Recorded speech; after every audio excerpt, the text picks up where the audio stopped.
This episode of Dopey is brought to you by our friends at Aloe Recovery, located in sunny Southern California, in Malibu and Silver Lake. Aloe was formed by our good friend Bob Forrest and his friends Evan, Bob, and Jared.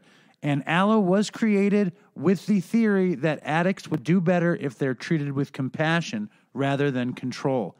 Aloe offers addicts a painless detox, so if you're kicking alcohol or heroin or benzos, just know that they are going to make your detox as comfortable as possible. They treat co-occurring mental health disorders, including severe mental illness. They have amenities out the ass, including surfing, equine therapy, sound bath meditations, and the super spiritual sweat lodge. They have a crack team of clinicians with hundreds of years of experience between all of them. If you're fucked and you have nowhere else to go and you're willing to go to sunny Southern California, I would totally recommend Aloe.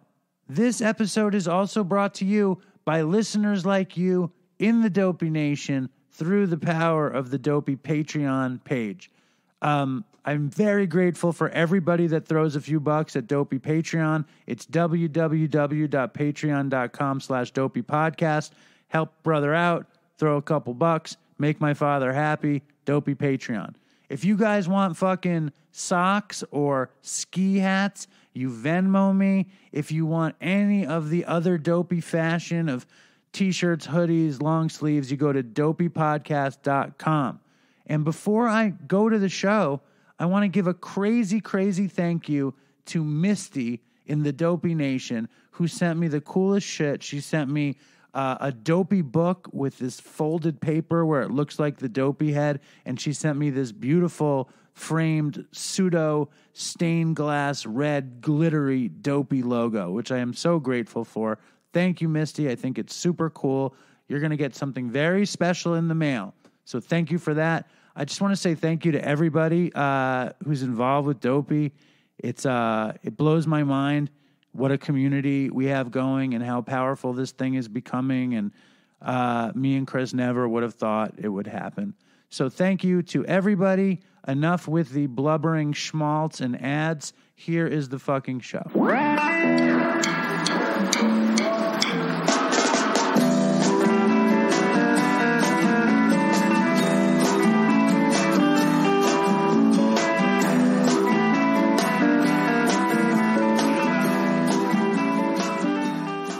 Hello and welcome to Dopey, the podcast about drugs, addiction, and dumb shit. And I am Dave, and I'm in Manhattan at my father's kitchen table with Dopey mainstay, who hasn't been on the show in a little bit, Bill Blaber. Hey, Dave. Happy New Year. Do you watch Curb Your Enthusiasm? Yeah, off and on. You haven't watched the new one? I haven't seen the new one, no. Because I texted Bill out of the blue recently, and he texted back Happy New Year. And in the new Curb, somebody sees Larry and says Happy New Year, and he says, too late for that. He says, it's too late for Happy New Year. You know, once it's like fucking a week after New Year's, you don't do it anymore. See, I have this conversation with friends every single year. My rule is all throughout the month of January, you can say Happy New Year to somebody as long as it's the first time you've seen them in person. So today was the first time I've seen you in person. But you texted me Happy New Year I did, well. But that doesn't count. I don't like this fucking level. We're dealing with this machine that I deal with all the time, and that people, like a certain number of the Dopey Nation, complain about the levels. The quality of the sound? Yes, once in a while. Once I've had complaints, and last week I had my sponsor on the show, and he held the mic a little bit away from his mouth, and he was quiet. And somebody wrote this thing on Reddit: if the levels are fucked up or there are sirens on the show, you know you're listening to the Dopey podcast. Aww. Which is, you know, it's true. It's quaint. I guess. It's like nothing to be known for is bad sound. You know, and then there's another dude who I had met who runs a podcast network on the Lower East Side called the Gas Digital Network, and they have a bunch of big shows. And he said, your show is great, but it sounds like garbage, and if it sounded much better, you'd have 100 times the listeners.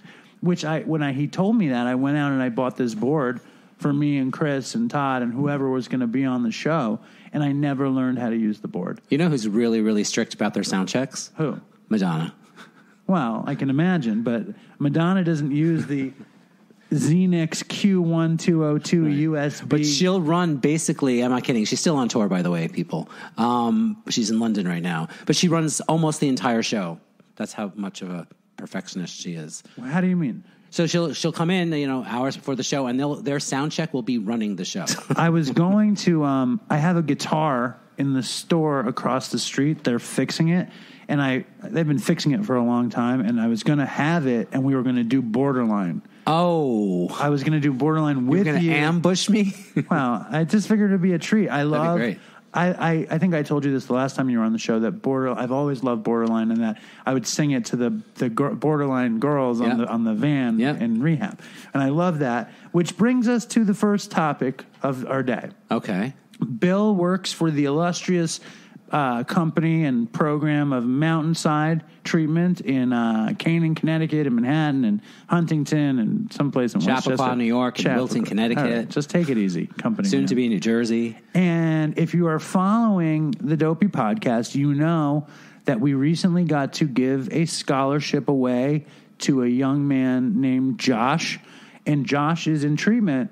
And he's been calling me. That's wonderful. From treatment. He called me from detox. It was cool. He was in detox, and he called me because he wanted people to hear his episode when he called in. Okay. But for some reason, and this is just a total like reverse God thing, I never uploaded his episode to YouTube. There's 223 episodes, and basically every episode from like 160 on is loaded up to YouTube because, Chris didn't know about it, and he would upload all the episodes. I didn't know about it, or maybe Podbean created some way to press a button and it goes to YouTube. So I just started doing that, and his isn't there. So he asked me to get his on YouTube, and I'm like, I can't figure it out. And like, we're sitting here with this fucking soundboard, and it's like, Bill is like, dude, you've been doing this show for fucking 4 years. How come you don't know how to use the board? And it's like, one of my character defects is I fucking hate to read directions. I hate following instructions. I'm like, it should all be, that word, intuitive. Is it working now? Can people hear us? I don't know. So you got it working. I know. It just took. Bill came over in a fucking pissy mood saying that things weren't going well. And then my dad's printer broke. The soundboard stopped working. And I'm having a day unlike I usually do. He's a black cloud. He's bringing the bad luck. But the thing about Josh, when he reached out, all of a sudden I just started to remember things about being in treatment. And the funniest thing is that after he went into residence, this woman called me up from Mountainside named Jenna and was telling me how grateful that Josh was. And Jenna is a counselor or something. You know Jenna? No, I don't. Maybe her name isn't Jenna. But it's probably not Jenna. I don't want to say. Or maybe it is. I work in the city. There's a great team up there. I don't know every single one of them. I don't want to say her last name, but I believe it rhymes with Moo. And yes. And she doesn't work in the detox. No. She's an amazing clinician. Well, do you know the story about her? Is that Chris, when we were in treatment, was in love with her. Oh, really? Like fucking obsessed with her. Like, and it was like the big joke in the residence was how much Chris was in love with her. Oh, that's funny. And I think there was a story where he followed her to her car one time. And then when he got out, he started writing her on Facebook. Wow.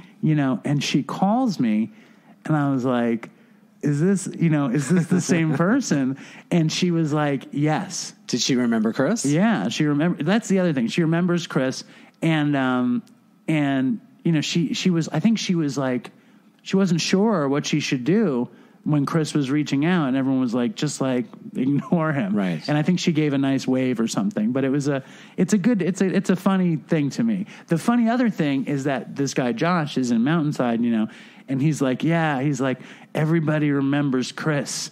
And it's like, nobody fucking remembers me. Wow. Nobody. Wow. It's like, I make no fucking impact. And in my schools, like, you can go to my college, you can go, in my high school, people would remember me because I was a total fuck up. But like, people just didn't notice me. I was not noticed in anywhere. I was like a fly on the fucking wall. You're talking about yourself. I was a wallflower. Yeah, I sort of, I was very different back then. I hadn't come out of the closet, and I knew, I guess, I don't know, did I know I was gay? I'm not so sure.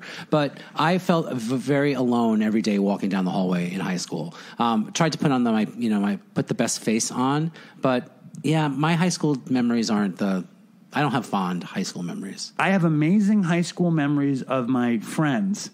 But my friends all like the teachers. They talk about the teachers in this camaraderie. Is it a word, camaraderie? Camaraderie? Camaraderie. Camaraderie. A way that describes camaraderie. No, it's not a word. But in some way that they like the teachers. And I fucking don't like the teachers because I knew they didn't know me. And I feel the same way about Mountainside. So I have this kind of built-in jealousy of Chris being remembered. Oh, now I understand what direction you're going. I was not remembered. You have reset the course anyway. Now everybody in Mountainside knows who you are. So, which is why the whole thing is very troubling, very troubling. And how many times did you go to treatment? I've been to so let's see, technically 2 inpatient treatments. One was in a psychiatric hospital in Summit, New Jersey. And then the other one was the Karen Foundation in Wernersville, Pennsylvania. Why were you in the psych treatment? So that was my very first experience of trying to get sober. And I didn't really want to get sober. I had a psychotic break. So basically my head snapped. I think I might have told this story a couple of times. But I saw these military men rushing at me with machine guns. So that's what precipitated me going into the hospital. And they had it was technically a rehab. It was called Pride. It was, have you heard of Pride, the gay rehab that's out in Minnesota? Anyway, they used to have these satellite locations, and one of them was here in New Jersey. And it was not, my experience was not a very positive one.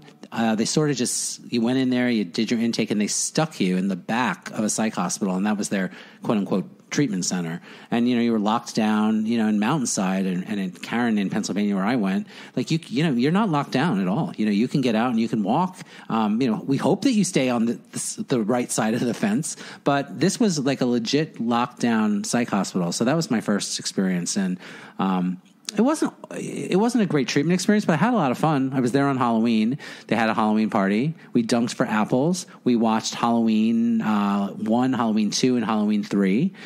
We had this little party, and then they kicked me out the next day because my insurance wouldn't pay anymore. Every morning, I guess they call and they try and see if your insurance company will pay up. And the day after Halloween, on All Saints Day, November 1st, they said, no more for you. That's the most fucked up thing about treatment. Well, there's no aftercare. There was, what we do, and I don't want this to be a commercial for Mountainside, but what we do, part of my job is I was in Canaan all day yesterday. Like I was telling you, I was working with the clients up there who were from New York City and trying to help them put together a solid aftercare plan if they want to make recovery coaching part of that. But there was none of that at the first treatment center I went to. Now, Karen did an amazing job. When I left Karen, but this is back in 2003, they did a great job of putting an aftercare plan together, but not as good of a job as Mountainside does today. All right, take it easy, company man. Calm down. Jesus Christ. I'm trying to change my mood. I walked in here in a mood, and I don't like being in a mood. You're in a better mood now, aren't you? Yeah, but I never left treatment with an aftercare plan, including Mountainside. That's not true. I didn't have an aftercare. I mean, unless an aftercare plan involves waiting tables at Katz's and smoking weed, I didn't have an aftercare plan.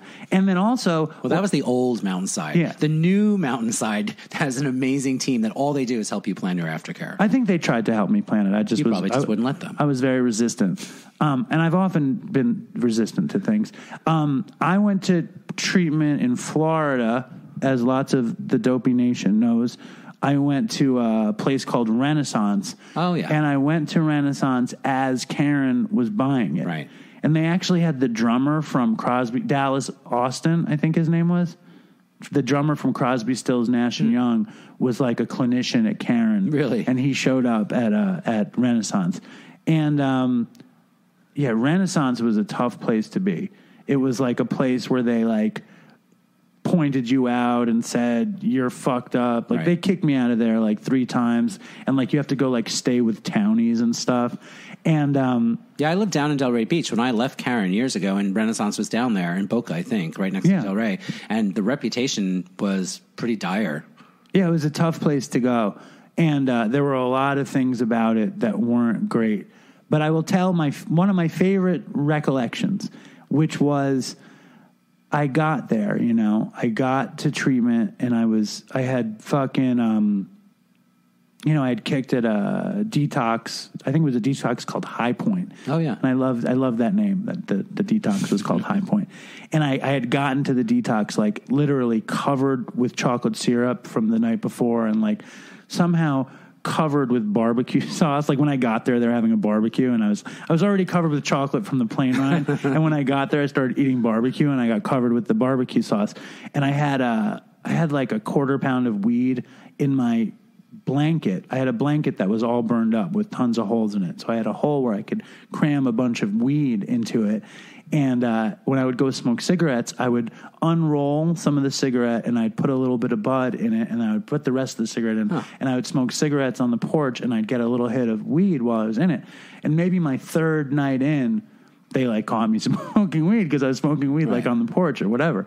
And they were like, we're going to kick you out, blah, blah, blah. And I was in Florida and I wasn't going to come home for a long time. I was like, please. So they just took the weed and they didn't kick me out. But I had this fucked up, nasty blanket that I went to Renaissance with.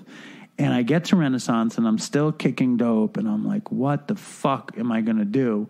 Because I was so uncomfortable and I was in this new place, and they have these kind of condos that you live in on a golf course. And it's very much like, I had a grandmother who lived in West Palm Beach, and she had a place like that looked exactly like my apartment at Renaissance. Right. So I was like, it's kind of like my grandma Pearl's apartment. And my roommates, one dude was like a mafia enforcer who was like from Staten Island, crazy jacked up guy. Named Ted, and the other one was a very soft-spoken Southern guy named Shane. And they weren't in the apartment that night. Like, they were out, like, hanging out or whatever. And I was like, what the fuck? And I remember I'm like, freezing because I'm still kicking dope. And I'm freezing, like, in my bones, in my soul. I'm cold. And I wrap myself up in my disgusting, burnt-up, cigarette, nasty blanket. And I'm kind of shuffling around my grandma's apartment, but it's not my grandma's apartment, at Renaissance.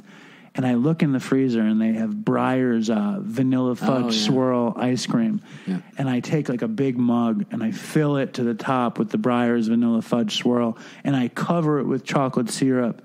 And I sit down on the couch, and I put on the TV, and it's the beginning of Star Wars on FX or TBS. It's just on. Right. And I was like, oh, my God. I was like, everything is going to be okay.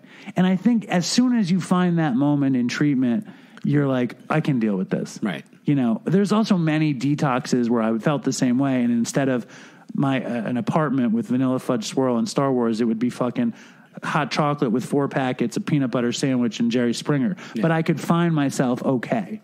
You know what I mean? I do. I don't have any crazy rehab stories like that. I had a pretty positive. I did have sex in rehab, but I'm not going to talk about that. No, tell that. What's that story?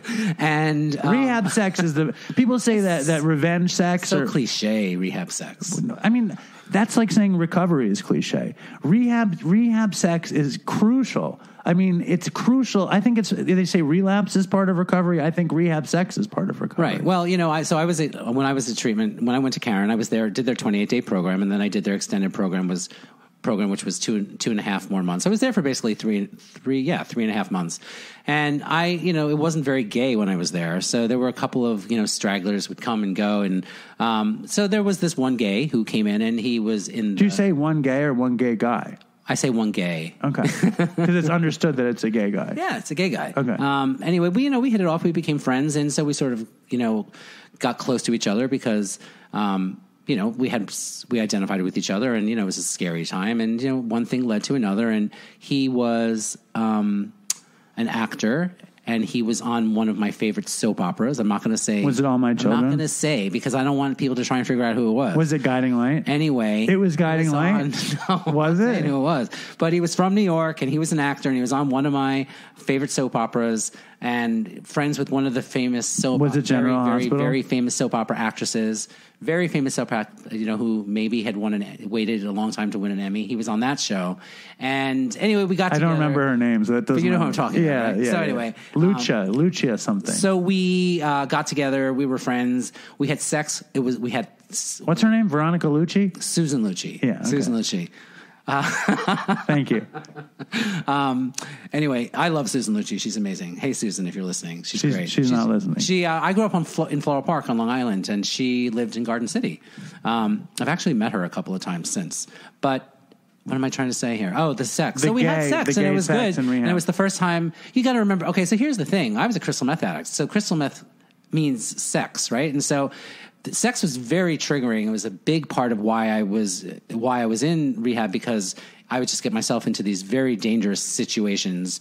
And so having sex in treatment, I thought was like a good idea, because it was a safe environment. It was a controlled environment. I was sober. There was no way I was going to be able to get any crystal meth onto campus at Caron in the middle of Wernersville, Pennsylvania.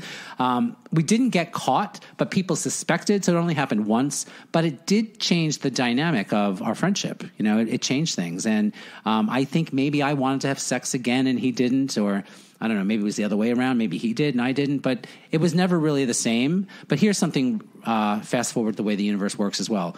Years later, we ran into each other again back here in New York. I mean years later. And he was sober that time, and I was just coming back to get sober. This is 10 and a half years ago. And but I never stopped thinking about this guy. And I walked into my very first AA meeting. It was a Sunday evening in the West Village, and there he was, and I couldn't believe I saw him. And I was so excited. I walked right up to him and I said, "Hi," and used his name. And he looked at me, and he didn't, I think he recognized me, but he just wasn't as excited to see me. And I felt like this was a sign from the universe that, like, here he is, right? All these years later, you need help. You never forgot about him. I had a fondness and a kinship for him. You had a torch burning for him. Yeah, but not in like a sexual way, just in like I really felt connected to him. You know, it was that rehab romance is basically what it was. So that's probably the craziest thing that ever happened to me. You know, I never had actual rehab sex. I had rehab. I mean, I like to act like I did. Oh. I had rehab romances, but they never were ever consummated. To be honest, I never fucked at rehab. I had a straight guy tried for. You look disappointed when I tell you this. That you didn't have sex. You like a crestfallen look. That's okay. I'm sorry. It's that day. Remember, we started this episode. I'm not having a great day, but this is the best part of my day so far. Sitting here with you, I will walk out of here feeling much better. Well, I don't even remember what I was just saying now. You were saying that a straight guy tried... Oh, yeah. Maybe the craziest thing that ever happened to me was in my 3.5 months while at Caron, in the extended care part of the program, there was this straight guy, who kept trying to have sex with me. And he would do it in front of other people. Like, it was obviously a cry for help. And, like, he would really cross some boundaries. And it's not even like I minded the boundaries that he was crossing, because it was, you know, he was hot. You know, he was really attractive. He was funny. He had a great personality, but he was straight, and he was clearly not, I guess, right? Clearly not straight if he wanted to have sex, but no, probably not straight. No. Straight guys generally don't try to have sex with other guys. Yeah. And then he might have gone down to Florida a year later in sober living, and I might have met up with him and had sex with him then, but still, he still claimed he was straight at that time. Okay. Well, so that's really as crazy as my like treatment. More importantly, though, we're wishing Josh the best, and I think it's awesome that we could give him any help, and I think that's just like I don't know. It's like something I never expected with Dopey to be able to help. I mean, like a lot of people claim that Dopey helps them get clean or feel less alone or whatever, but the idea that because we do Dopey, somebody gets free treatment is like next level, very cool. Right. And in fact, some other treatment centers have followed suit, and I think there are going to be more scholarships on the horizon. Oh, that's wonderful. Which I'm very excited about. I think it's super, super cool. I did something recently that was not the most sober thing, and you know, I think it's worth talking about. One thing that I still do from time to time is I have to get up at 4 a.m. every day. Oh my God. I don't know how you do that. I mean, I get up it's supposed to be 4:40, but I get up between 4 and 4:40 every day. I catch a 5:46 train, and I get to work at like 8. But I also walk from Penn Station all the way to Katz's. And I have been on this routine. I've been doing a shitload of catering, which is killing me. And I have to get to bed really early, which is fine. I get into the routine. But Friday night, my Linda's brother came over, and we decided we were going to play Monopoly. And me, Linda, her brother, and Nora, our 9.5-year-old daughter, and almost 10-year-old daughter, play Monopoly. And I had literally the best game of Monopoly in my life. Wow, that's great. I bought Boardwalk and Park Place, and I put hotels on them. And I've never done that. Wow. I'm 45. I've never done that. Gifts of sobriety. It was like fucking, and I got high on it. Like I got totally high on it, and I had run out of money, but I had the hotels. So as soon as they landed, I was like, it was like getting a shot of heroin when they landed on my hotel on Park Place. I played Life with my niece and nephew on Super Bowl Sunday. This is not the same thing. But I fucking bankrupted everybody, and I felt good. But it got late. And the thing is, if it's 11 o'clock at night, and I have to, I didn't have to get up the next morning, but I can't help it. I just wake up at 3, 4 in the morning, and I can't go back to sleep. So I go to 7-Eleven to get NyQuil because I needed to. If I take NyQuil, I can sleep till 8 in the morning. Okay. So I go to 7-Eleven to get NyQuil, and I come home and I take a dose of NyQuil. I don't slug out of the bottle. I don't fucking overdo it. I just took a fucking cap full of NyQuil. And I'm sitting there, and I start thinking about Artie Lang. Okay. I just why haven't I heard from him? What's going on? And I fucking text Artie, and I'm on the NyQuil. You're on the NyQuil. And he texts back. And I was like, dude, I have this idea, blah, blah, blah. And he's like, are you okay? I'm like, yeah, I'm okay. And I call him. Oh, wow. And he answers the phone. And he thinks I'm all fucked up. And not that I seem, but why are you calling me at 11:30 at night on a Friday night? Right. He's like, I'm driving here. He's like, text me next week. And, but it was I basically drunk dialed Artie on NyQuil. That's basically what happened. Okay. Don't you think? Well, I think you're being a little too hard on yourself. I told the story to my friend Ray. And Ray is, by the way, if you're concerned about Ray is, not doing as good as he could, but he'll come on the show to tell his story eventually. But Ray said to me, well, did you tell your sponsor that you've been drinking NyQuil? And I was like, and my thought was, no, I haven't. I haven't told my sponsor that I've been drinking NyQuil. And then he goes, well, Ray says to me, and he says, and Ray's not the most sober person lately. He says to me, well, it might be a problem. And I get scared. Right. I have this fear in me, it was like when I got sober and when they told me I couldn't smoke weed. I was like, I guess I don't want to tell my sponsor because I want to take NyQuil. And I don't drink NyQuil every night. Right. I drink NyQuil if I'm sick or if I am paranoid about not sleeping enough or about going to sleep. If I'm excited and I need a way to go to sleep. I do NyQuil literally once every 3 months, something like that. I'm not a doctor, but try Benadryl. Well, I take Benadryl every night. No, I take Benadryl more than I take NyQuil. Okay. But I got nervous. And I decided I was going to call my sponsor and tell him. And my sponsor said, it's not fucking good, but you're a heroin addict and NyQuil isn't going to make you drink. And I said, that's good. It's nice. Because, what do you do if you do a behavior that that you don't think is unsober? You know what I'm saying? And then your sponsor tells you shouldn't be doing it. So today, for me, all these years later, I don't care. I really don't care. For many years. Well, do you have a sponsor? Yes, I do. Yeah, I have a sponsor. I'm not actively working steps. He's really much more of a very close friend and mentor and confidant right now. And now that we're talking about him, I need to call him because it's been way too long. But how long has it been? It's been way too long. How long has it been? It's been a long time, How Dave. long? A couple of months. It's been a couple of months. How is this guy responsive? We're in touch on social media, Do you message him on social media? Yeah, we comment on each other's stuff all the time. No, sure. when's the last time you've direct messaged him? I'm not going to pull my phone out right now. Approximately. First of all, he's an amazing guy. And wait, what'd you say? I said, when's the last time you sent him a direct message? Probably October or November. Oh, Bill. I know, it's pretty bad. Gotta call your sponsor. It's pretty bad. But anyway, yeah, I mean, I've really changed and as being a recovery coach, I believe in multiple pathways of getting sober. Okay. And 12-step was my go-to for years, especially this time around when I came back 10 and a half years ago to get sober. I did 12-step and I still do. went to my first meeting this week, actually, for the first like meeting I went to in a while, and it was good. It was really nice to be back, and that's what I love it. Like, you could take time off and you go back in, and you just feel like you belong. You know, you feel like you never left. At least that was my experience. But I don't know. Like, in December, just this last month, 2 months ago, we had a big work event in Mountainside up in Canaan, Connecticut, and we all had to get up very early and leave. And I was really sick leading up to it, and so I don't take NyQuil often either, because it affects me, it knocks me out. But I was so sick, and my team knew I was sick, my boss knew I was sick, so I took the NyQuil on a Thursday night, and the next thing I knew, it was 8:15 a.m. in the morning, and we were supposed to be in a car at 7 a.m.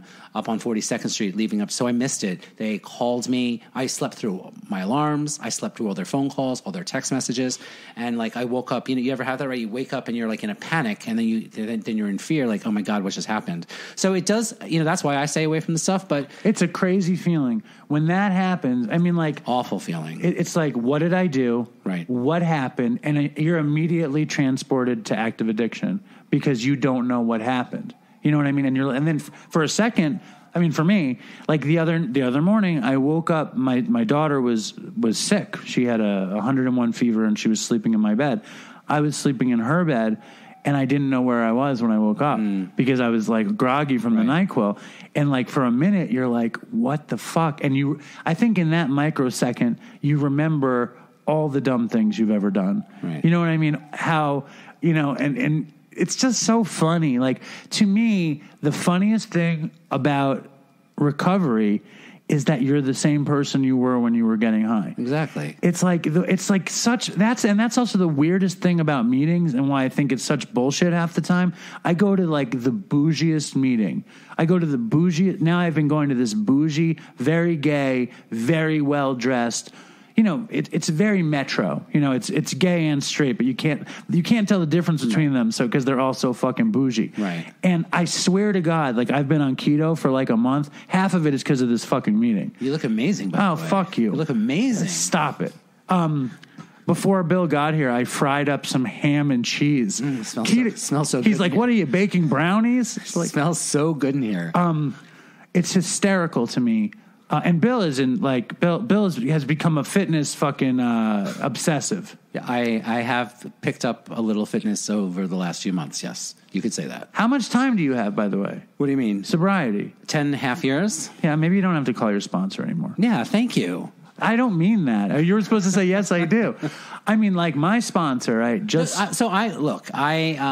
totally agree with you. Those are very important relationships, like having your sponsor-sponsee. What I guess what I'm trying to convey to you is this. You're right. If you have a sponsor and you're working a program, call your sponsor, okay? Especially if that's the agreement you have with your sponsor.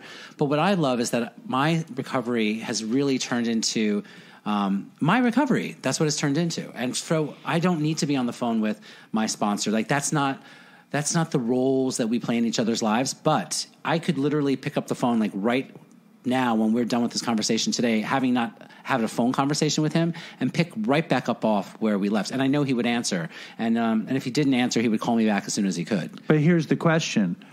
You haven't called him since October or something. Right. But we both know that you've had some trials and tribulations since October. I have. I mean, everybody does. Yeah, of course. So, like, those, I mean, like, I find that I call my sponsor when things are bad. Right. But I guess you do know what your sponsor's going to say when things are bad. And it's not even that. It's like, I'm very lucky. Listen, I work at Mountainside, and I'm surrounded all day long with sober people who and I'm a big part of putting our team together, which I'm very proud of, Jason and I. And so these are people that I trust, and we're work colleagues, but they're also friends, and they're people with good sobriety and, like-minded, right? Because if I'm involved in the hiring process with Jason, we're hiring people that share the same core values as we do.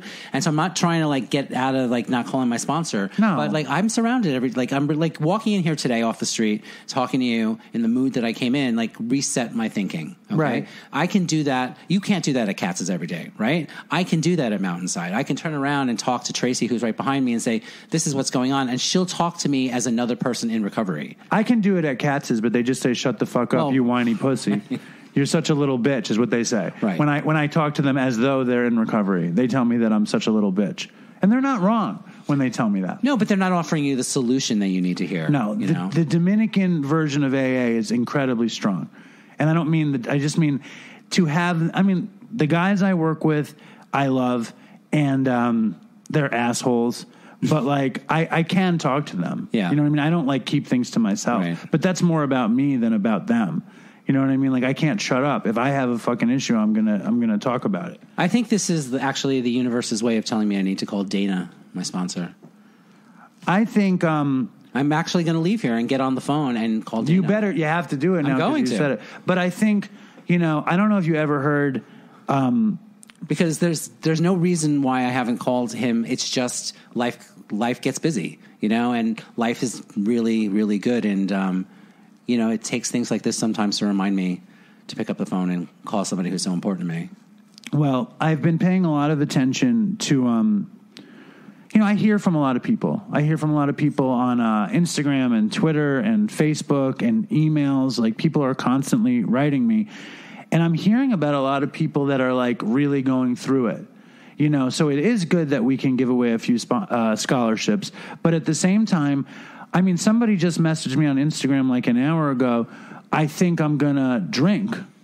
You know, almost tell me not to drink. And I just write, don't drink. I write, don't do it. You know, I mean, I was saying this to you before we started. I used to go to meetings before I could get sober, and I would meet somebody and they would give me their number and say, call me before you're going to use. And I would even say to them, I'm not going to do that. Right. You know, because if I was going to use, I wasn't going to call them. I was going to use. And I think it reminds me of almost suicidal ideation, like where you're either going to get high or you're not. Like, you actually do this for a living. I do not do this for a living. Like, when you're taking care of somebody, do you, like when you're counseling somebody, how often do they call you before they're going to use? Not often, you know. But what's important is that they know that they can. Okay, and it's a practice and it's a behavior, and it takes, you know, that's what practice is. You want to practice until you get the behavior right. And the important thing, though, is if they don't call you before they're going to use, they know they can call you after. And, you know, sometimes people will call while they're using. I've had more calls often with people, calls from people while they're using rather than before, because then they're high, then they're drunk, then their inhibitions are down, so they'll call.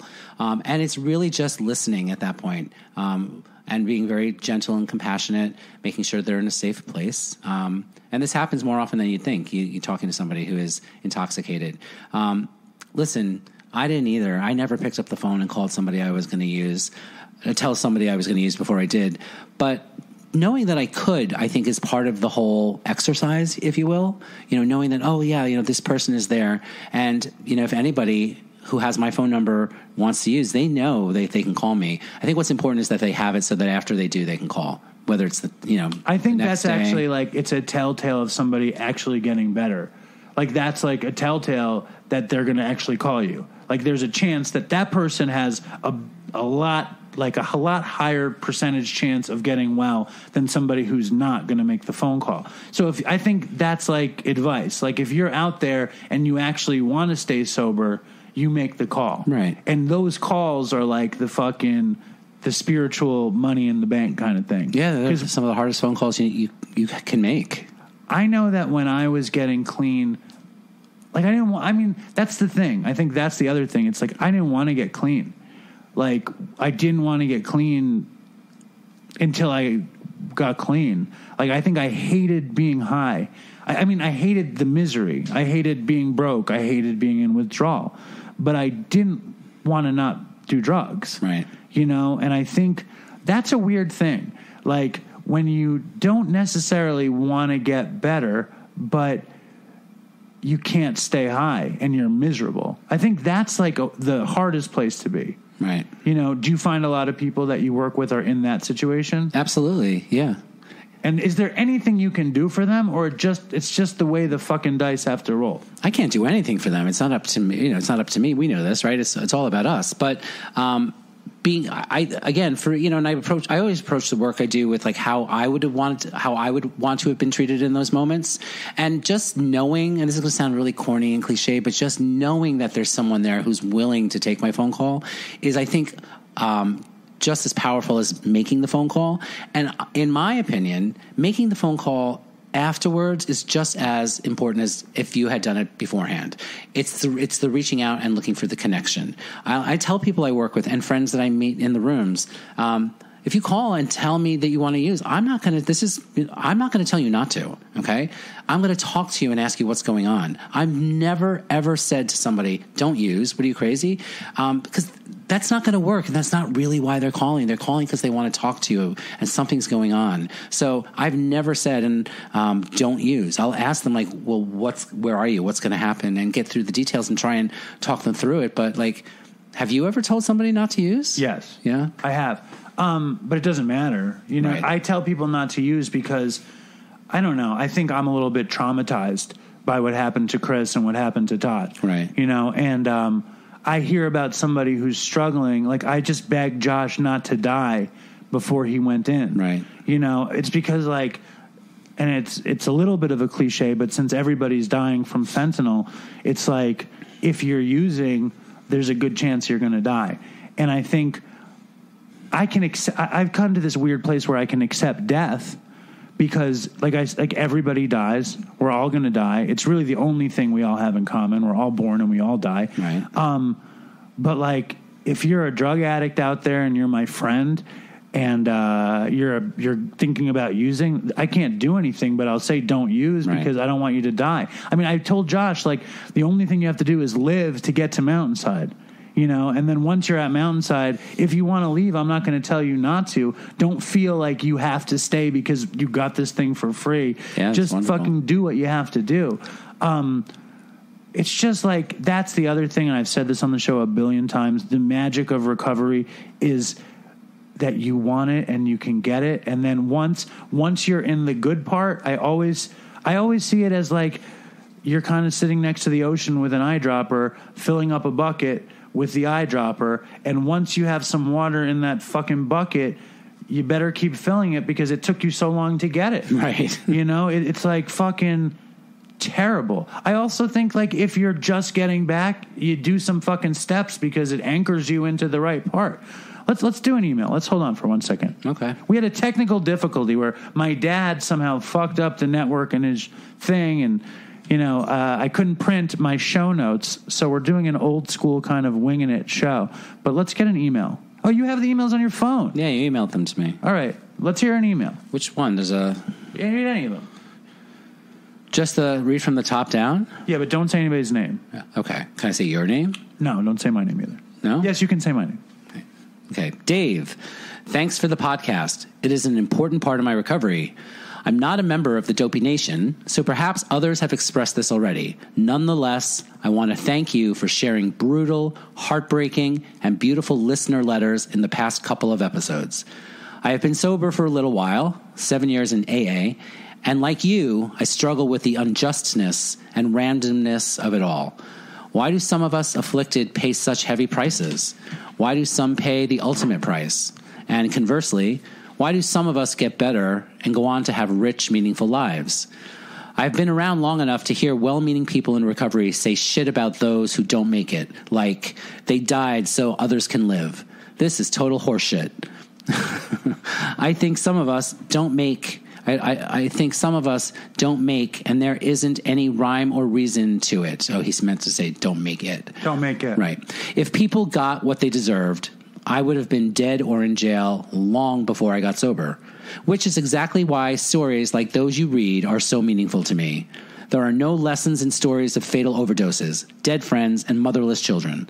Those stories can only remind me that I need to be grateful for today, because that's all each of us have. Again, thanks for your podcast. I hope your scholarship help those who are all ready for the help.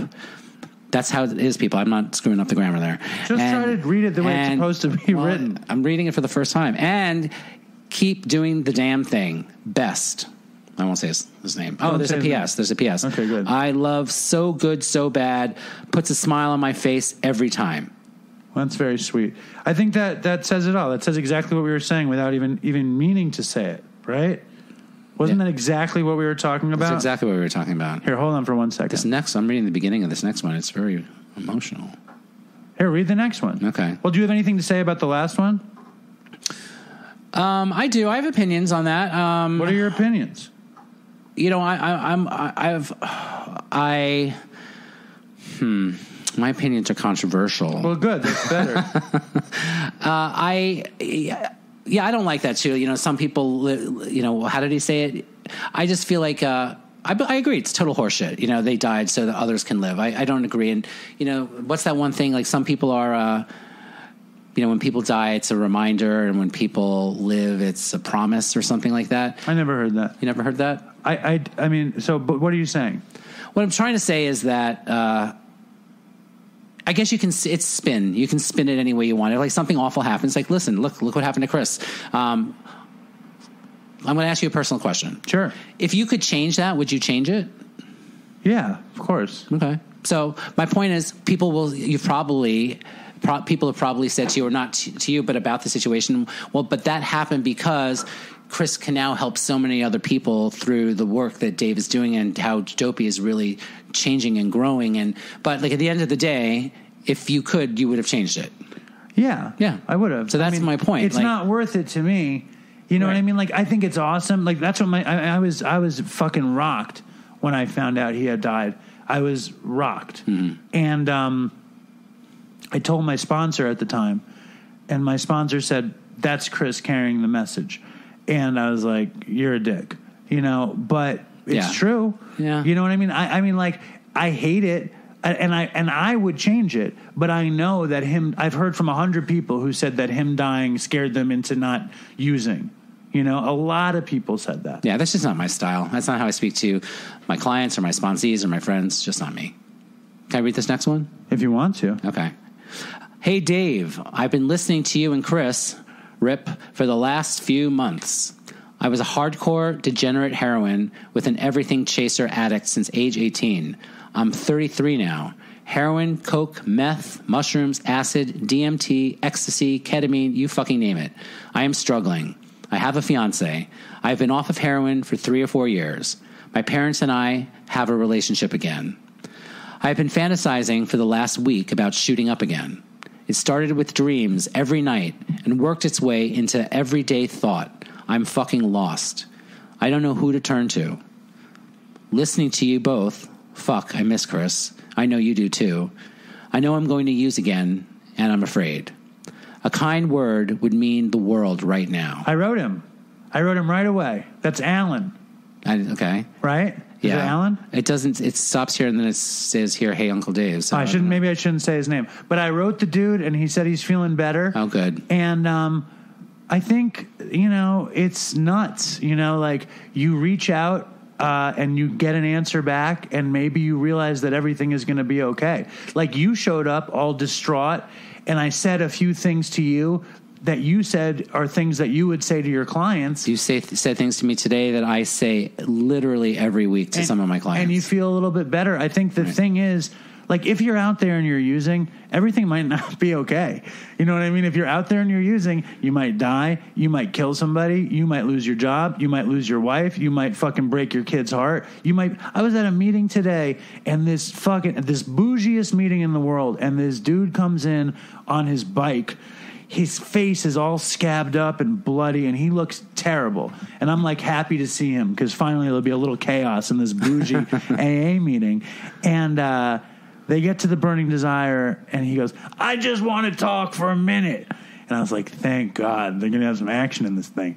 And he tells a story about drunk driving with his 13-year-old daughter and that he can't get clean.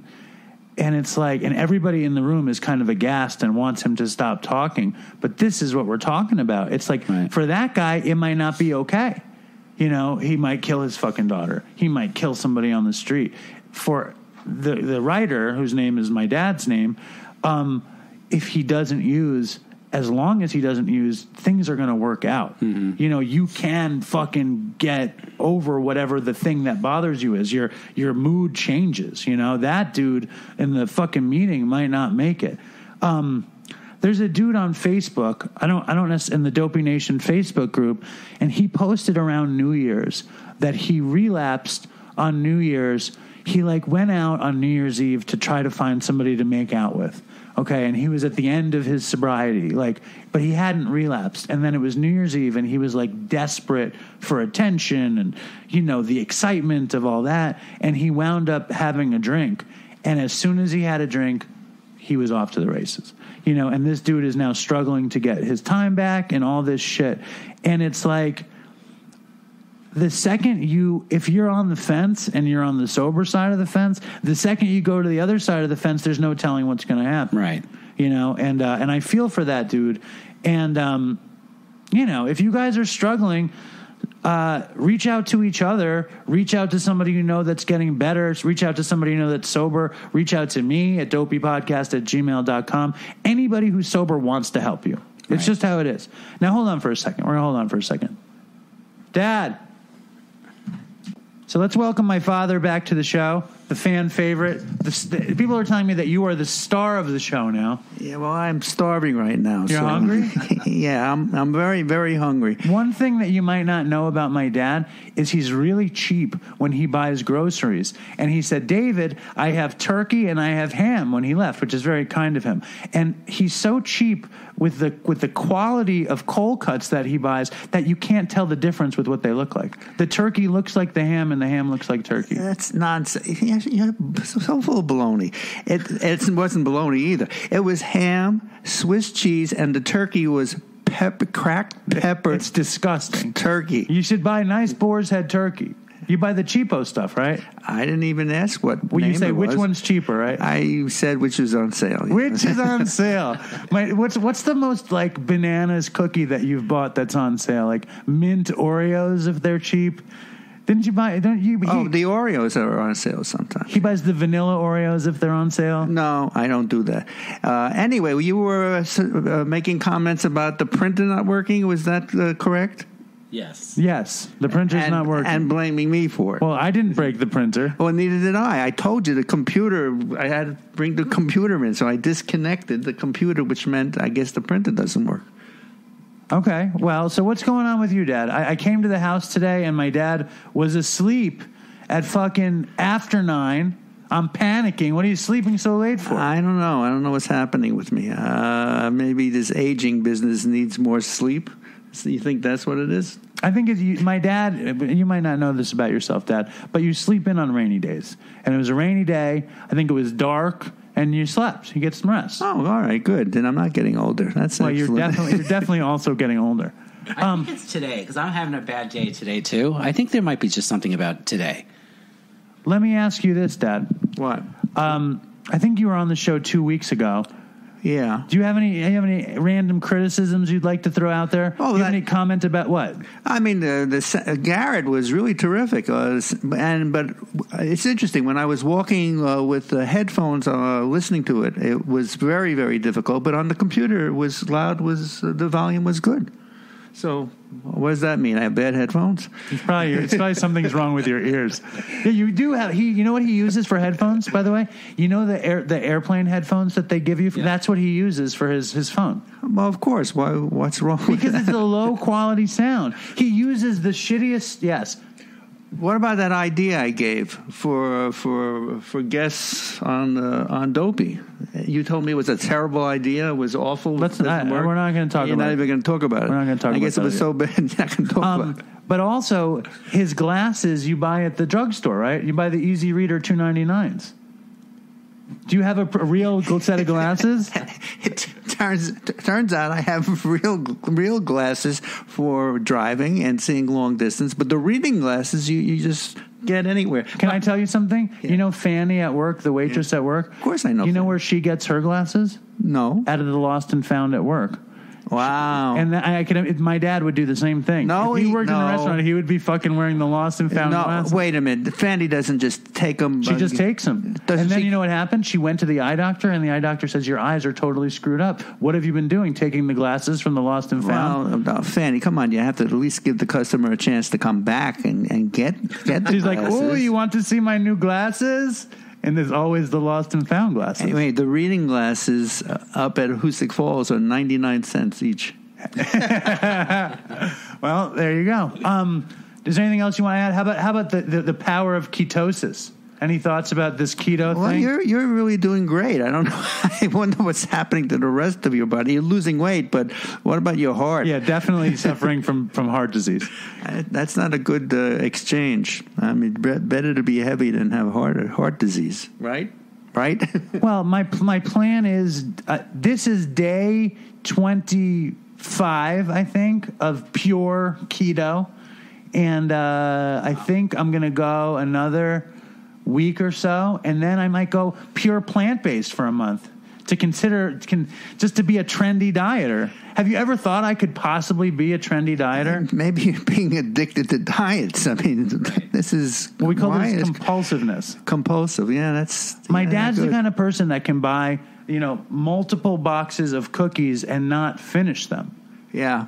My dad is also notoriously cheap because he always has the Nutty Buddies on the table, $1.99 for 12 bars. All right, listen, enough with this cheapness. We should do a Dopey Price is Right with you. No, why don't you tell the Dopey Nation how generous I am to you, though? No, how we're about not. that? No, we're not going to talk about that. We're not going to talk about My that. dad no. is very, very generous. He's a very generous person. He's cheap with himself, but very generous with his children. Okay, that's good. All right, I appreciate When my that. daughter was born, he started a college fund for her, and now she has plenty of money, so I don't have to worry about really being fiduciarily sound. Well, you should still worry, though.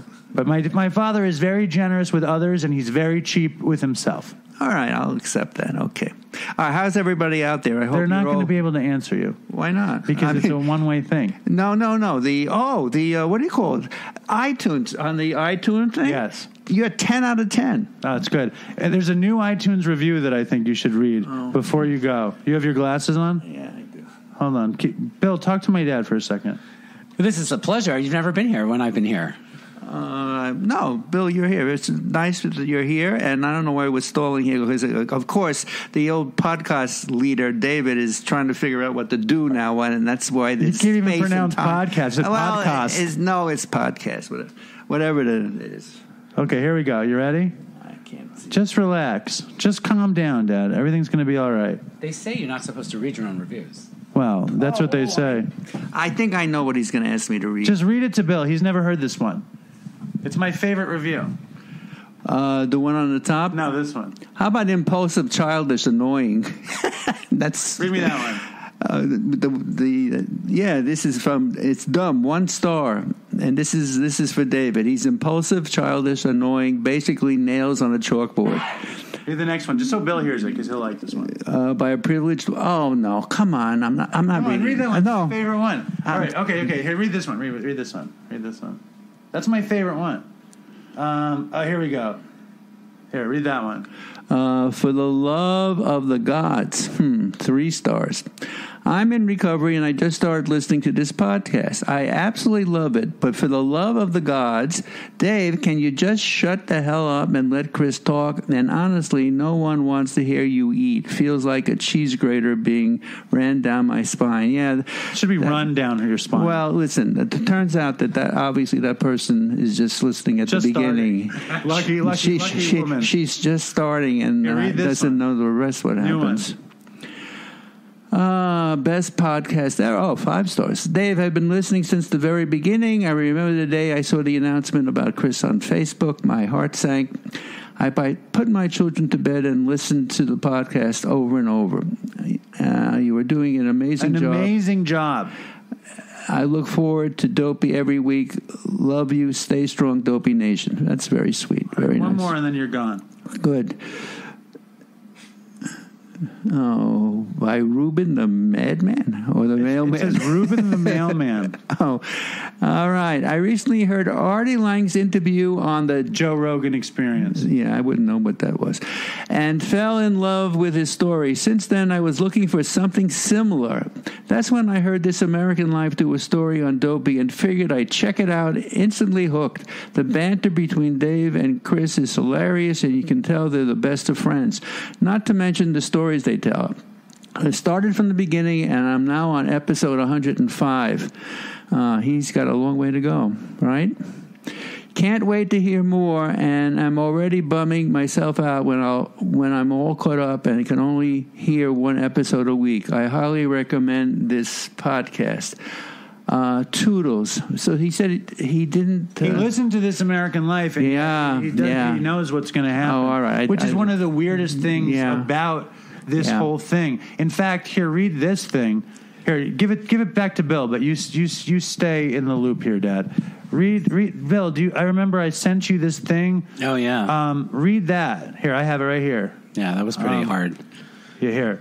Okay. Read this. I got this email last week or this week. I think on Monday or something. Listen to this, Dad. This is a comment on something, right? It was an email. It just came in as a comment. It says, Kay, so I just found you guys a week ago and loved the show. I'm definitely Team Chris. And I gotta say, you guys are really hilarious together. I've been binging the show from the beginning, and I'm on episode 123. My only issue is how big of an asshole Dave is to Chris. I know it's your shtick or whatever, but it's another thing altogether to weasel in to his weaknesses and just to be a dick. People say they want a relapse episode, and if there is one, it will be Chris because you just don't fucking let up. Jesus, man, give it a break. I think you're amazing, Chris. You've been through so much and come so far. Don't let that shit in your head. I think it's just for the show, and Dave really loves you. Anyway, I've got some Dopey I'd like to share, so I hope you'll allow my emails in the future. I just wanted Chris to know I think you're amazing for now. So he doesn't really know what's... He doesn't know. No, he doesn't Isn't know. that crazy? Wow. What do you think, Dad? No, it's. I don't know. When did he write? He wrote it this week. He wrote it on Monday, and then I wrote back because I just can't help myself. And I think it's a woman. I wrote back, just so you know, Chris died 18 months ago. Sorry to pass on the bad news, but I certainly don't think it had anything to do with me, him dying. And then she wrote back and said, Jesus, Dave, I'm sorry. I have no excuse other than I'm an asshole. You obviously knew Chris better than me, and of course his death was not your fault. I'm sorry you lost your friend. I've lost so many and don't wish that on anyone. I felt bad, so I sent another email. I hoped it would cancel out the first one. I never thought in a million years he would do that on episode 132. He still sounds like he has his shit together. I just didn't think. I'm sorry. So, I mean, she felt guilty. Yeah. But, like, how crazy is it, like, that you do a podcast with your friend and your friend dies, and then a year and a half later you get emails, like, saying that if he dies, it's going to be your fault. It's just a weird part of this whole thing. That was terrible, but she certainly came through and apologized. That's very important. You feel better about this thing? I feel better that she did that because I know that you and Chris loved each other. I knew that it was all in fun, and he really liked when you were giving it to him. He's like you. You both like it because you like the attention. Well, maybe that's true. But it created a good ambience, a good show. And Chris ambiance. Listen, whatever, ambience. Anyway, it was good shtick, and he really liked it. He really did. So you don't think I was responsible for Chris's death? Of course not. All right. Hey, that's good for you, Dad. Thank you for coming on. I got to eat something. What are you going to eat? I don't know. All right, we're going to do a Dopey voicemail before it's all over. You ready, Bill? I'm ready. Oh, this is episode 225, right? 225? Yes. Okay. Do you see the same number around at all? There's a number I see all the time. It's 224, which is my birthday. This is significant. And last week's episode was 224. And February 24th. That's my birthday, right, which is coming up in a couple of weeks. It's a big birthday this year. And I saw when you released episode 223, and I think it was Kristen Johnson was going to be the next one. And I was like, I think Kristen Johnson was 223. Okay, so when I was listening to that, I was thinking, I should call Dave. I should tell him, like, the next episode is 224, and, like, that's a number I see everywhere. Like, I was walking over here today, I looked at my phone, it was 224. And it really goes back to, like, my using, and it very spiritual number for me. And I didn't, because I felt like, well, why would I call and ask Dave to be on episode 224? That's just not me. I mean, I think you know that, right? Because obviously I didn't do that. You've never asked. That's just not me. But now I sort of regret, because that is such a spiritual number for me. I see it everywhere. It's my birth date. And so it came, and it left, and now I'm on episode 225, right? So I don't know what that means. Maybe that's part of what this whole funk is about. That you're supposed to have been on. This wasn't God's plan? No, it's just God, that, you missed out on the boat. Why didn't I text you and say, hey, I have to be on episode 224? But that's such a negative way to look at this thing, because you didn't know that I was going to text you out of the blue. That's the craziest part. That's the crazy thing, right? That's the crazy thing. So I was thinking about you all episode 223 up to 225. Because, I wasn't going to be like, I'm going to call and ask to be on this episode. I just thought like, oh, that'd be really cool. But sometimes, sometimes you have to ask for what you want. Yeah, squeaky wheel gets the grease. Yeah. That's how I live. Yeah. If I want something, I ask for it. Right. Speaking of which, write a review, post a review on iTunes, make it nice. Please don't tell me I killed Chris. It's very, very painful for me. I listen to... now and again, like, I don't know, like, I think when Chris died, it was traumatic, and when Todd died, it was so traumatic that I just had to keep it moving. I had to keep working. I had to keep making the show. I had to, take care of my family and everything, that I just kind of took it in my stride, and I once in a while, I'll hear from somebody who mentions an episode, and so I go back to listen to it. They were talking about an old episode, and I started looking through the old episodes, and I saw this episode called Song Singing Idiots. And it was me and Chris. It was like early on, and it was the first time I ever played... what are you doing? It's like I'm telling a fucking poignant story. You're like, you're ringing the keys in the air? What are you doing? I figured you get my... You think you're scared I'm going to lose my keys? Yes. What are you eating? What is that? Is that brie on Melva toast? Well, it's a cracker. What kind of cracker is it? It's over there. Yeah, why aren't you talking? I'm asking you questions and you're not talking. Because when I'm far away from the microphone, nobody hears me, and you're not letting me get anywhere near the microphone. I know, Wassa crackers. It's garbage. How much do you buy this for? Did you actually eat the cheese and the ham and the turkey? Did you eat it? Because I see it still sitting there. Yes. I took, in my keto snack, I took butter. I burnt up the frying pan, and I wrapped the cheese in the ham, and I flipped, and it was fucking really good. Oh, so in other words, that was the butter that was melting on the stove over there that I had to put away before it dripped all over the stove. Is that? I think it was it was generic, inexpensive government butter. It was pure milk. All right. All right, let's do a voicemail and be done with this thing. Unless you have anything else you want to say. Unless you have a really crazy crystal meth story that you didn't tell yet. Yeah, but it's too late to do that now. Okay. We can do that some other time. Maybe on episode 324. Yeah, why didn't I call you and tell you about 224? It was so...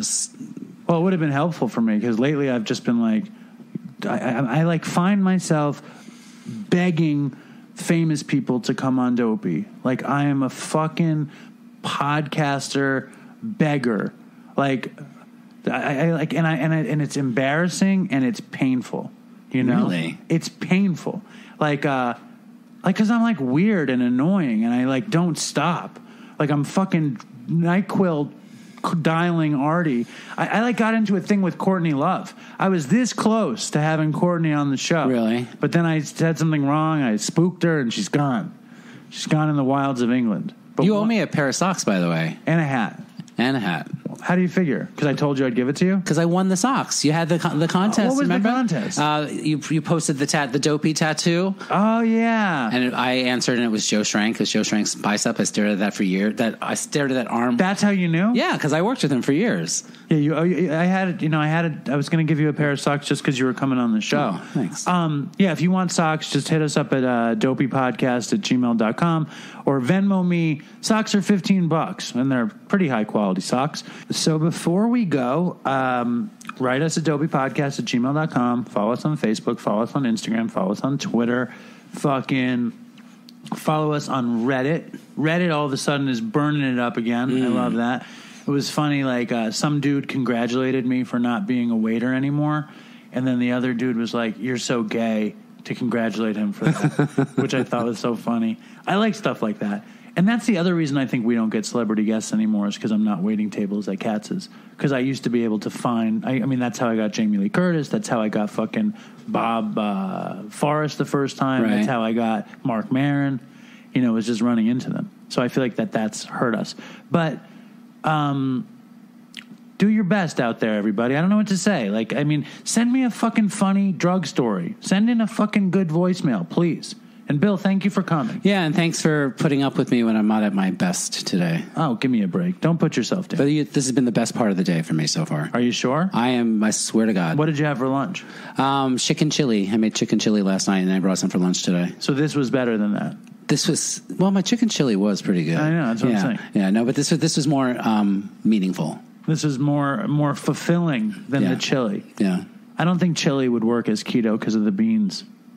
No, yeah, I use white butter beans and red kidney beans. Delicious, but not good for keto. So thank you, Bill. And I just didn't think this episode had enough Dopey on it. And out of nowhere, Jake from West Virginia, who did the banjo version of Good So Bad, introduced me on Instagram to his friend B. Casper, which I assume is something like being ghost or something. Is that what it means? Yeah. See, I'm not that out of the loop. And fucking Jake was like, she's this beautiful hippie girl that trades acid for iTunes reviews, and she's been arrested 100 times and has these crazy Dopey stories. So welcome to Dopey. Thank you. Thanks for having me. It's a pleasure. And B is from Illinois, and it's true that you trade doses for iTunes reviews. I sure do. So who takes the doses, and like how many reviews do you get per dose? Is it just one review per dose? Yeah, so I make people send me a screenshot of the reviews that they write, and then I'll either mail it to them or meet up with them in person and give it to them. Yeah, I don't want this offer to go out to the Dopey Nation. I'm trying to like keep people safe. Although B. Casper's podcast is called The Time I Got Arrested, and I would love it if you just dropped a crazy Dopey story on us. Sure. Okay, so one time in college, I went to a music festival in Detroit called DEMF. Now it's called Movement, but formerly known as the Detroit Electronic Music Festival. And I went with some friends, and we drove from North Carolina to Michigan for this festival. On our way home, we had to, reverse that drive, and we decided to, save the money. And we had done a lot of drugs the last night, so we were going to be up all night. We figured, all right, we'll just drive as much as we can now, and then we'll, grab a hotel halfway, and then we'll sleep a little bit and be almost there. Right on. So maybe an hour into our drive, we're in Bowling Green, Ohio. We have Molly that's broken up on a little book inside our car, and we're bumping rails of Molly at a gas station. Super safe, highly recommend. Just kidding, not for the kids. But we were kind of saying all right, who's going to drive first? And I was just thinking I'm rolling. I feel like I'm moving. I feel like if I'm driving, then I'll be forward momentum. That was my mindset. I'm I'll drive first. Let me drive. And what ended up happening is I went 10 miles over the speed limit and got pulled over at 4 a.m. in Bowling Green, Ohio on a Sunday. And the cops that pulled us over were pretty convinced that we were, not just regular college kids coming back from a music festival. They were convinced that we were drug dealers and that we were moving pills for some reason. We didn't have any pills on us, but that's the assumption that they had. I have to also mention that I was wearing leggings that had marijuana leaves all over them and a t-shirt that said, "I love you, but I've chosen techno." Okay. So you could be seen as a pill running, crazy, raving hippie. For sure. He definitely had my number. So the cops were giving us a pretty hard time, and I was driving, and they pulled me out of the car, and my boyfriend was smart enough to get rid of the drugs that we had. But they were questioning us, and they were trying to get us to turn on each other. They put me in the car, and then they asked me some questions, and then they put me in the front and him in the back and left us in the car alone. So they recorded our conversation, and what he said was that he blew out that powder and that he got rid of that dose. That's what he told me. So they found our weed, but we didn't have any other drugs in the car because we got rid of them. So the police officers played it back, and said over and over again, "What's a dose, man? What's a dose?" Because they didn't understand like what we were talking about. And my boyfriend turned to him and he said, "A dose is a unit of measurement." And it was just kind of like one of the funniest things I've ever heard, like said to a cop. And like he felt real fucking stupid after that. I eventually got charged with disorderly conduct and possession of marijuana. And I can't go back to Ohio because I owe them like $750. Yeah, something like that happened to me in Illinois, and they took weed off of us, me and my friend. And my friend, I paid it, and my friend never paid it, and he just wouldn't go back to Illinois. Yeah, same. I mean, like, what's in Ohio? Nothing I need. And I saw on Instagram that you recently jumped off of a roof. What the fuck was that? Yeah, I heard that day, like 3 years ago. Oh, I guess I'm scrolling very far back. Well, what happened? I had a bad day, and I jumped off a building. I jumped off a 5-story building. Oh, my God. And you live to tell the tale. You know, there's an old sort of like, the old story was that people who take acid will jump off of a roof. Like in the 60s, that's what they would tell people. No, it wasn't like that. I wasn't on any acid, and I did not think I could fly. I was like just trying to kill myself. Oh my God, I'm sorry. Okay. And you said you're not a drug addict and you're not in recovery, but you're a stoner. For sure. Yeah. I mean, if I have a problem with any drug, it's marijuana, but I'm not using any opiates for my injuries. I just use pot. So I feel like it's a small price to pay. No, I hear you. I was a great stoner and I became a heroin addict and I never could be a stoner again because of it. So I say more power to you. Enjoy your life and everything. And your podcast is called The Time I Got Arrested. You have another good arrest story you want to share with us? Another good arrest story. I mean, all my stories are not, like, when you say good, like, what do you mean good? It can be bad. I mean, just a cool story. Just a story that you think is entertaining. Because, like, our audience is a bunch of drug addicts, and they've all been arrested, and they've all, you know, a lot of them have wanted to kill themselves, and a lot of them have, you know, are dead. You know what I mean? A bunch of our audience died. My co-host actually died. Oh, I'm so sorry. I know, it's terrible. And the dude from Illinois, that story I told you about, he died also. So it's like there's a lot of pain in our thing. So it doesn't have to be like a good story, just a story that's like rich, you know? Okay, I got a story for you. So I smoked a lot of DMT in college, like a lot. And I died. I jumped off a 5-story building and I died for 19 seconds. So I bled out and was like officially like, you're not living anymore. And what I thought about dying, like the most interesting thing that I found about dying, and a unique perspective that I have is because I smoked so much DMT before I died, when I actually had a near-death experience, what I found out is that it's the same place. Like the place that you go to when you smoke DMT is the same place that you go to when you die.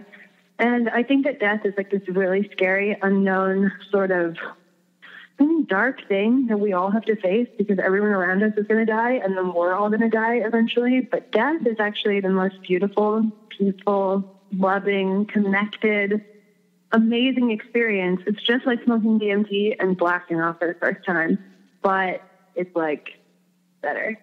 So death is really chill, and I'm sorry to everyone who has died. And like, I'm in no hurry to die again, but I'm like not afraid. And I think everyone should try it at least once. Yeah, I think that's amazing. I think that's an amazing story. I always wanted to try DMT, and I had gotten sober and I had never tried it. And then a buddy of mine was like, I got DMT, and I was like, all right, I'll do it. And I got to smoke DMT, and it really was a crazy, fascinating experience. And what I read about it was that it was exactly what you said, that the brain secretes an experience that is the same as DMT. And you've actually experienced both, so you can actually vouch, is what you're saying. Yeah, totes. And it's just like, whoa, like I didn't know that that's what I was doing when I jumped off a building, but it's really cool. I wish more people would like believe me, you know, not just believe me, but it's a hard thing to hear when it's not something you're familiar with. You're like, yeah, that's cool. Okay. You know, but it's like, no, it's not just cool. It's like, it's beautiful and it's soft and it's easy and it's loving and it's like connected and you're like returning to like like infinite love, and it's amazing. But so it's not scary, and like it's harder to be alive. Right, I mean. right. But you're not in a rush to die now. You know your time will come. You know your time is going to come when it's going to come. Sure, I can't wait. You know. Well, but no, you can wait because you're not rushing for it. You're trying to enjoy your life now, right? I will wait. I will wait. You'll wait. You'll fucking wait, and you'll like it, and you'll enjoy your life while you have it. And you're a young, beautiful hippie. You enjoy your life, like Jake said, right? I'm not as much of a hippie anymore, but I feel like when you don't wear the costume, it's hard to call yourself that. I'm in a hippie on the inside, though. Right on. I do appreciate you taking your time to showing up for our little show. You do comedy in Illinois? Yeah, in Chicago. I'm a stand-up comic in Chicago. Have you ever heard of this woman, Jessa Reed? Oh, yeah. Yeah, I love her. Big fan. Her This Is Not Happening is like one of my favorites. I think I'm friendly with her. She's been on the show a couple times. I bet you'd be great. What? Are you kidding me? No, yeah, she's been on the show twice. And yeah, she came to my dad's apartment and recorded with me. Oh my gosh, dude, that's so cool. Yeah, this is a big time show, I'm telling you. But I'll pass you along to her, and I bet she'd have you on her podcast. I think you're right up her alley. Oh my God, I would die. I mean, like in a good way. I should, yeah, but you'll have that same warm DMT experience either way, so you'll be all right. Yeah. I should have started with that. Listen to how happy you are. That's so cool.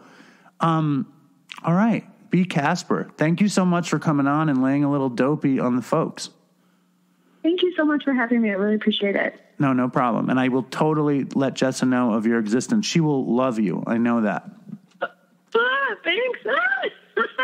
All right, good deal. What's the weird board game you guys are playing? Settlers of Catan. My favorite game. It sounds like a very hippie, nerdy game. Settlers of Catan. So fun. It was invented by a bunch of MIT students, and they studied the top 10 selling games and fixed all the flaws in them, and then created the perfect game. So it's so much fun. Settlers of Catan. It sounds like the ultimate stoner game, to be honest with you. It is. I have daps and a bong, so it's we're chilling. Wow. Look at you. Well, B. Casper, enjoy your stoner life, and I will totally reach out to Jessa for you. Okay, thank you so much. Have a beautiful night, and I hope you don't have to die for a long time, but I appreciate the nice way you describe it. It's something for everybody to feel a little bit safer about. Good, I'm glad. All right, good night. Thank you. Thanks. So there you have it. You know, you think the show isn't dopey enough, and then a couple of hippies get together and they infuse the show with dopiness, acid, DMT, near-death experiences, and a crazy penchant and love of Jessa Reed. So thank you, B. Casper, for coming through. Thank you to Jake from West Virginia for the introduction. Thank you to Bill Blaber for laying down the dopey in the beginning. And thank you to Misty for these amazing gifts. I cannot tell you how touching it is to me to get them. I know that Chris would have loved that fucking B. Casper bit. So let's just say good night, stay strong, Dopey Nation, and fucking toodles for Chris. What's up, Dave and Chris? My name's Jake. I'm 25 years old from West Virginia. I just found Dopey about 2 weeks ago, and it's my favorite podcast of all time. Y'all are hilarious, and it's just gotten me through some really hard times, and though I'm not clean myself, it gives me a lot of hope for the future. I really like Dave's song, and I'm going to do a little cover of it here on my banjo. Hope y'all don't mind too much. I wrote a third verse myself. Sorry about the poor quality. It's just on my phone. And sorry about the banjo. This thing's hard to keep in tune.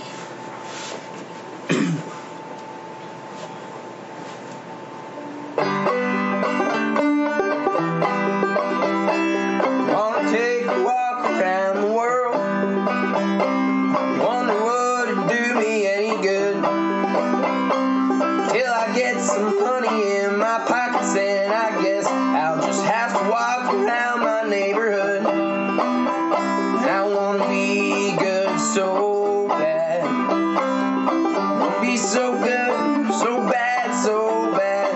I wanna be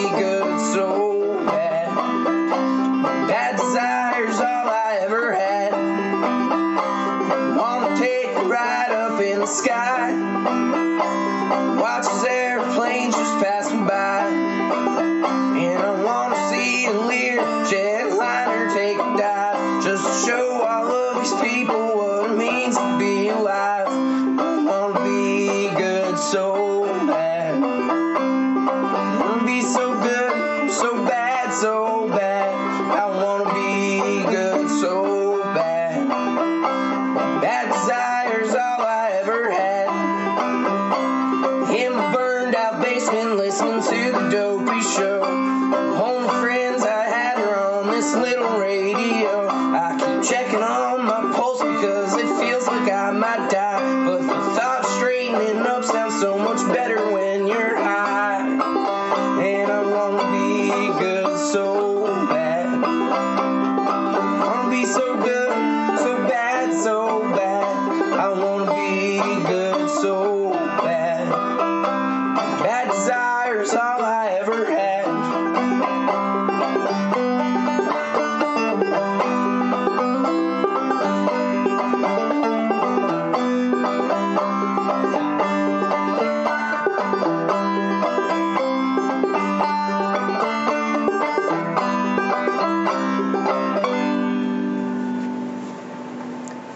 Well, I hope y'all hear this. Makes it through the big inbox of emails. Feel free to play a clip on the show if you want. If not, I know it kind of sucks. All right, really appreciate it. Thanks, y'all.